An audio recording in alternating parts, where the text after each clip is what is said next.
Hey guys, thank you for watching. We're going to go live. Can't wait to talk about this topic because you know it's the hottest thing in LA. It's the hottest thing talking about. Somebody's trying to run up against my president. Wait for more people to come on in. Thank you so much. You are watching Shirley's World.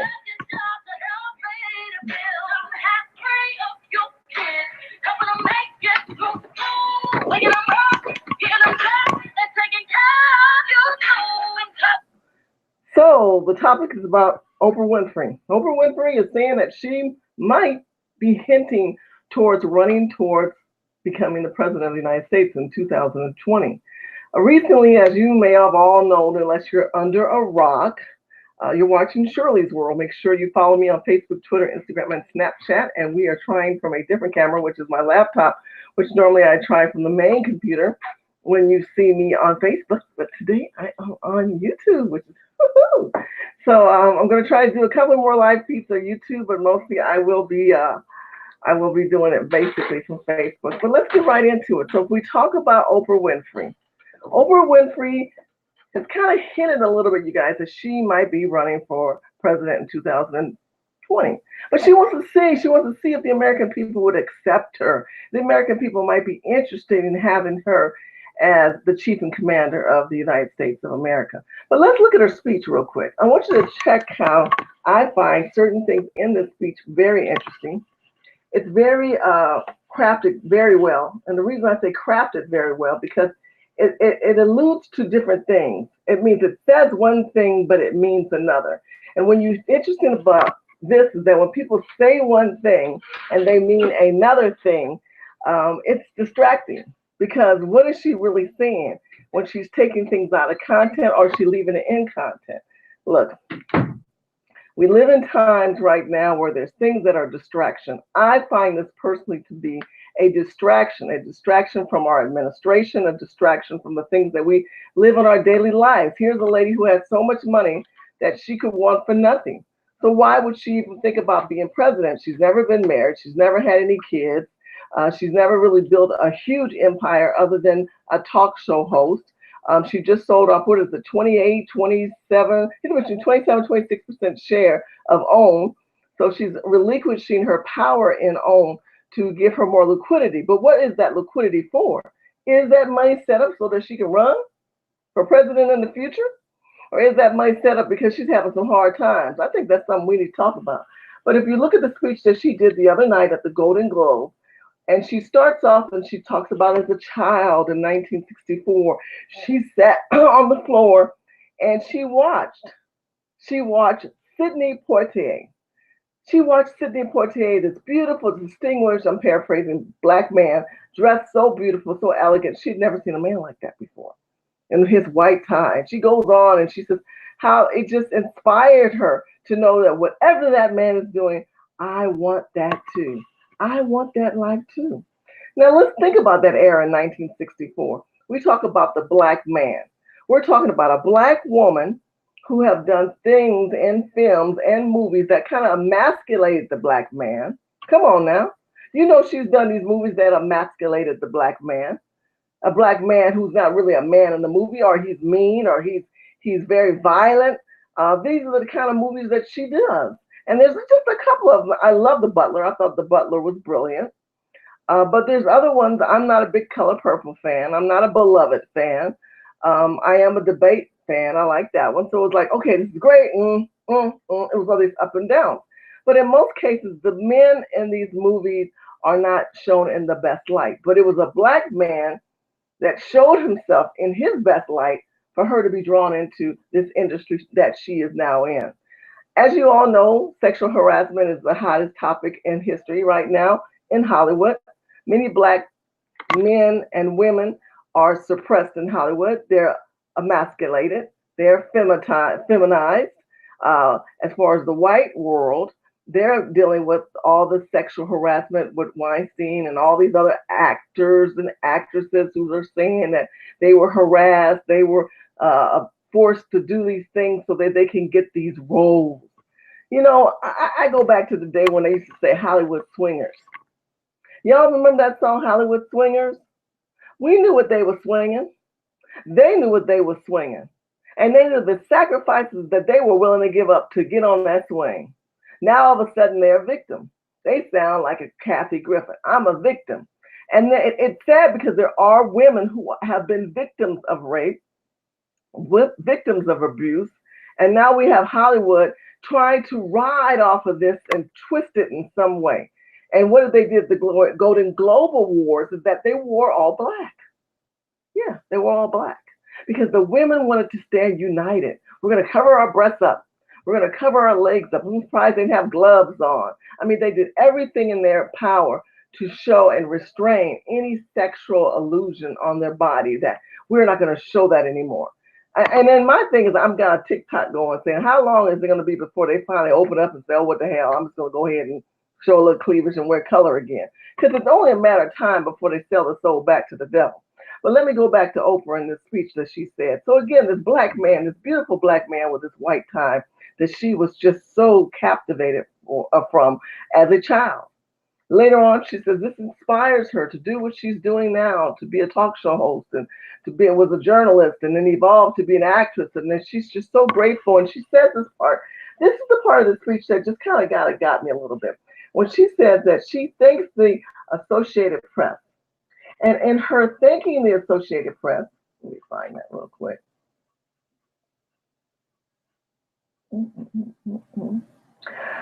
I want to thank the Hollywood Foreign Press Association because we all know that the press is under siege these days. They're under siege. Well, if they told real news and stopped fake news, they wouldn't be under siege. But, you know, when you don't tell the real news, this is what happens. We also know that it talks about insatiable decisions to uncovering the absolute truth. The absolute truth. That's the part I'm really looking at. I paraphrased that. I apologize. Look, the absolute truth. Now, and then she goes, no, this part was the absolute truth that keeps us from turning a blind eye to corruption and injustice. Now, turning a blind eye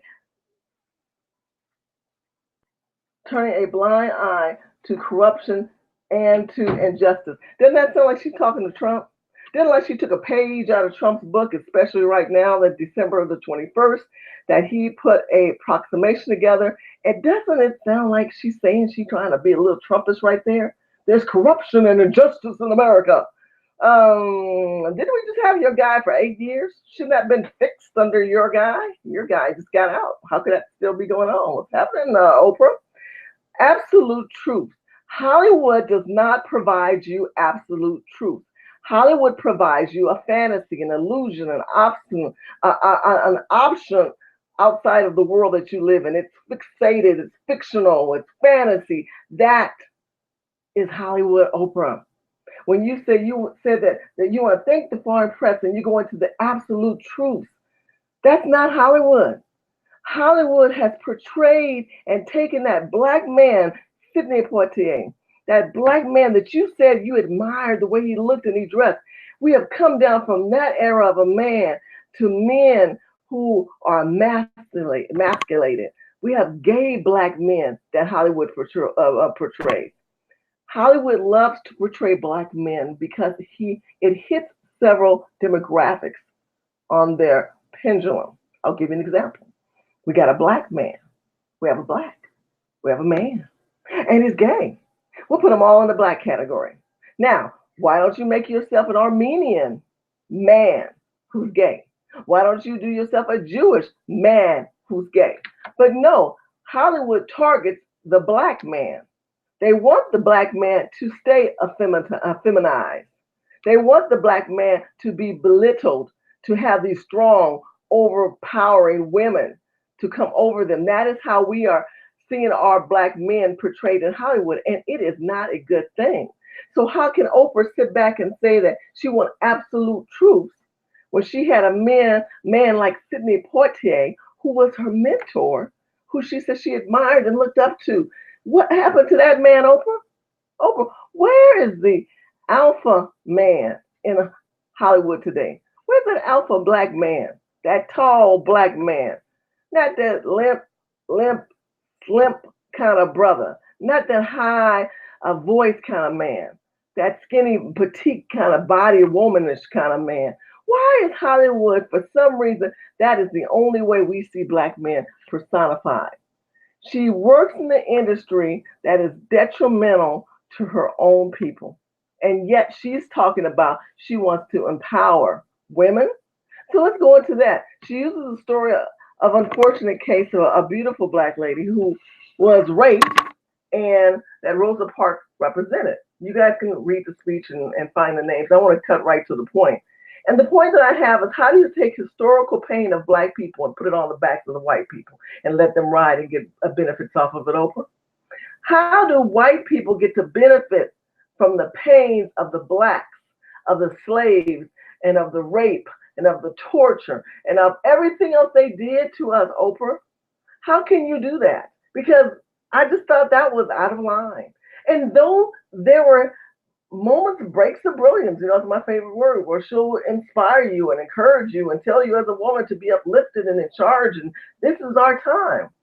In Hollywood, you have no time. They take your time, they manipulate your time, and they make you subject to their Caesars. That is how Hollywood works. And as soon as this wave of accountability and the eye of the siren has steered away from Hollywood, the dragon of the beast will rise his head up and ask the women to undress again.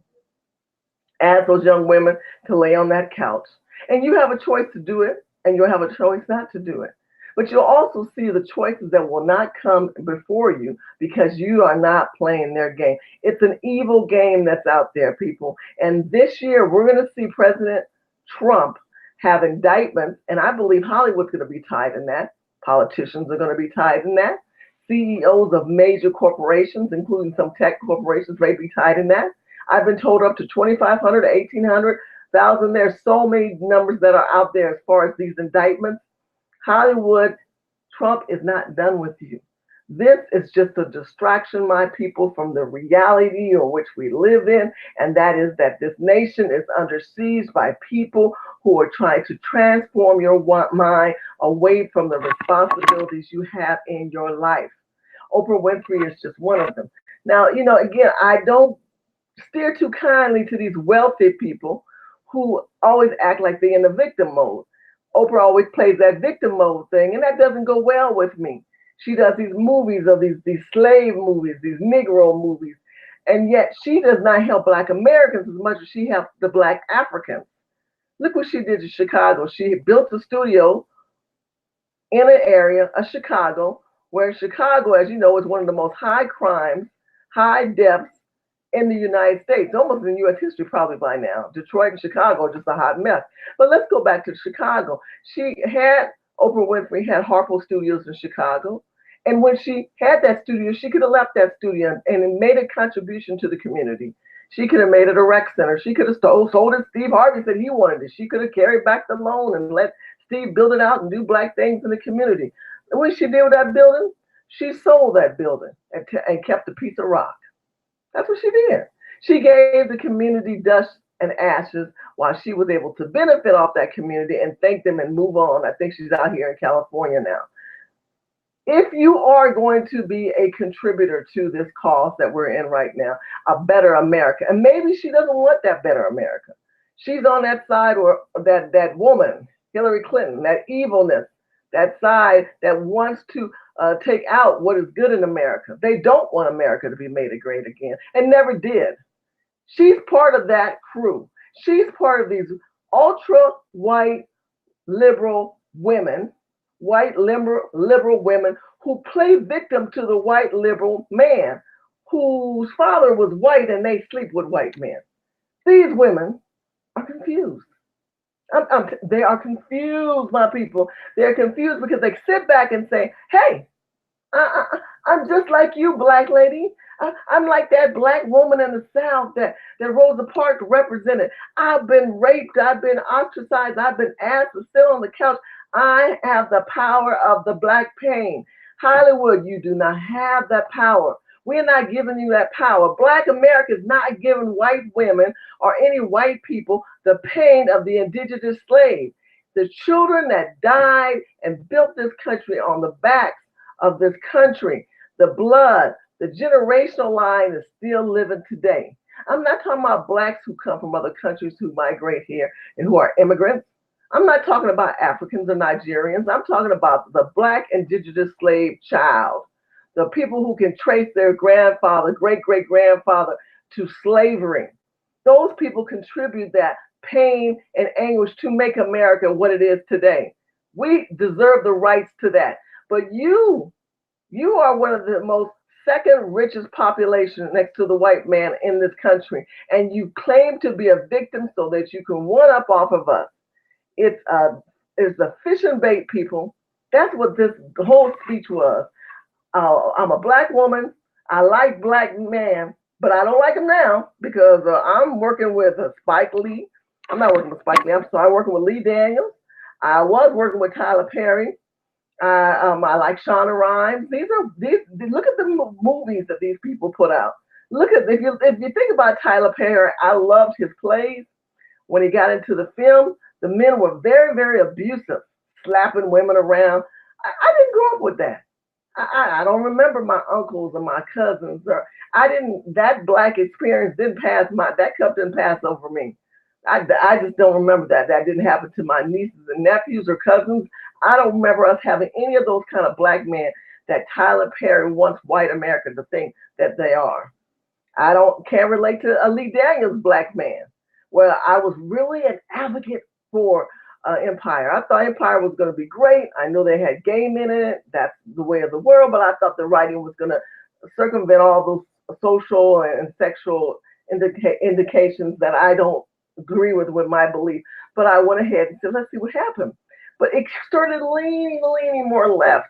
Their ideology of the homosexuality. And when I saw that man went down on him on TV and gave the motion and the gestures is what he was giving that man head, I just couldn't do it anymore. I said, Lee Daniels doesn't realize teenagers and young adults and some adults who don't monitor their children are watching this. What are you trying to say, Lee Daniels? What are you trying to personify to white America that black men are emasculated? Black men are just very soft and mild mannered and well softly spoken and in their place. And then they have to have another man. They don't want another woman. This is not good. This is not good for our people. Shonda Rhimes always has these beautiful black women. They got to have a white man. These strong black women can't have a strong black man. That's too much black power in Hollywood. That's too much personified as a black family having strength and unity in this country. Oprah Winfrey will not make it as president of the United States. Let me tell you why. It's a very clear picture. She doesn't have it. She's a wonderful spokesperson. She has wonderful accolations and notions and ideas and concepts in her speech and when she does her talk show. But I mean, if we look at OWN did not grow because it didn't have content. OWN did not grow because she pivoted the wrong way. At the end of her season on television, she pivoted to cable. Cable was going dead, and people were going to free spaces like me and you. Me and you together because of YouTube, Facebook, Snapchat, LinkedIn. These were the hubs and the beginning of a new era in technology. And whoever were her advisors, and if those people are still advising her, they're leading her down the rabbit hole. We don't need to go down Oprah Winfrey's rabbit hole. What we do need to do is be conscious of the distractions of Hollywood that everyone has taken today to talk about this subject matter, which is irrelevant. Because what is relevant is how much money is in your pocket. What type of tax plan has now been in place now so that you can get a nice rebate? What other approximations and bills and things that are going to be passed by this administration to better your life? What can we do to get the homeless and the sick and the insane off the streets? What mental facilities can we create? What can we do to create a better safe and sanitized community? These are the things that we need to talk to, hold elected officials accountable. That's why I created Urban Game Changers. That's why Urban Game Changers around the country know what is prevalent in their community. And that is what you need to continue to talk about through your conversation with everyday people. Oprah Winfrey has served her time, and has done her duty in what she loves to do and been paid well and will continue to be paid well. But the reality is that this is a lady who is marginalized and where she's going, and we don't want to be marginalized in that direction. Our direction is to stay focused on our current president who was elected in the correct manner, our current president who's bringing up indictments, who's bringing up the injustice, is bringing up all the things that we know that is not making America great again, that it will be made great again. One last thing I wanted to say about Oprah's speech, and that towards the end, she ties it all together, and she says, in my career, you know, she's seen things through television and film, and she wants to say, we might be overwhelmed, but we will overcome. Again, these are terminologies of a comparison of the historical Black rights, civil rights, Black pain, unjust pain, slave pain that was put upon the indigenous slave children that she's trying to tie in together with a white agenda, a liberal agenda, a homosexual agenda, a Black lives that really don't matter to Black Lives Matter people, because they use that to pivot on the pain of the agenda, their agenda. Our agenda is to be conscious, my people, of current things going on so that we can move forward in this country. So anyway, I want to thank you guys so much for following me live. I appreciate you all. I know I don't have that much time to talk, but I will be filming more videos. And don't forget to Y wigs. I love this. This is a full lace. I think I'm at 22. I think I'm at 22. And it's called ywigs.com. The code so that you can save money if you like my hair. To save money on this hair is Shirley, SHIRLEY 10, the number 1 and 0. So Shirley 10, and you can get a great discount and pick up some really great filling hair. I'm going to change it. I think I might change the color in a couple of weeks, so I'll have a whole new look. If you have any questions, please leave it in the comments below, and I will be talking to you soon. Thanks for watching. Bye-bye.